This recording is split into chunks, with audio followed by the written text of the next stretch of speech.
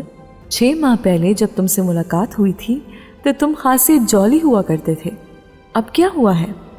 نہیں، میں ویسا ہی ہوں، کوئی تبدیلی نہیں آئی۔ پتہ نہیں تمہیں ایسا کیوں لگا؟ عمر نے مسکرا کر کہا، چلو ٹھیک ہے، ہو سکتا ہے ایسا ہی ہو۔ لئیک انکل تو اس وقت آفس میں ہوں گے، عمر نے بات شروع کرتے ہوئے کہا۔ ہاں، پاپا تو آفس میں ہی ہیں، اسی لیے تو میں لینے آئی ہوں تمہیں۔ اگر تمہاری فلائٹ رات کو ہوتی تو وہ خود تمہیں لینے آتے۔ تم اب گھر جانے کے بعد انہیں رنگ کر لینا، انہوں نے خاص طور پر کہا ہے۔ میں سوچ رہا ہوں کہ انکل کے آفس ہی چلا جاتا ہوں۔ وہاں شانزے نے عمر کی بات مکمل نہیں ہونے دی۔ وہاں جانے کا کوئی فائدہ نہیں ہے، وہ آج تھوڑی دیر ہی وہاں رہیں گے، پھر انہیں 2-3 جگہوں پر جانا ہے۔ آج کل آفس میں ان کا زیادہ وقت نہیں گزرتا، بلکہ کچھ دوسری سرگرمیوں میں مصروف ہے، شانزے نے لاپرواہی سے کہا۔ اس کا مطلب ہے کہ آج کا دن تو ایسے ہی نکل جائے گا، عمر نے کچھ سوچتے ہوئے کہا۔ تمہیں جلدی کس بات کی ہے؟ آج کا دن گزر جائے گا تو پھر کیا ہے؟ تم آرام سے یہاں رہ کر اپنا کام کرو، دن گننے کی کوشش نہ کرو۔ ویسے بھی پاپا بتا رہے تھے کہ انکل جہانگیر نے تمہیں ابھی اسلام آباد رہنے کے لیے ہی کہا ہے۔ عمر نے اس بات پر گہرا سانس لے کر کھڑکی سے باہر جھانکا۔ ویسے عمر، انکل جہانگیر کا ٹیسٹ بہت اچھا ہے۔ عمر نے چونک کر شانزے کی طرف دیکھا تھا، اس کے ہونٹوں پر ایک گہری مسکراہٹ تھی۔ روشنا کسی کو گھاس تک نہیں ڈالتی تھی، شادی تو دور کی بات تھی، مگر دیکھ لو۔ عمر نے بے اختیار اپنا نچلا ہونٹ بھینچ لیا۔ میں نے 1-2 شوز میں ماڈلنگ کی ہے اس کے ساتھ، وہ واقعی بہت اٹریکٹیو اور گلیمرس ہے۔ شانزے اب اس کی تعریف کر رہی تھی۔ تم ماڈلنگ کرنے لگی ہو؟ عمر نے دانستہ طور پر بات کا موضوع بدلنے کی کوشش کی۔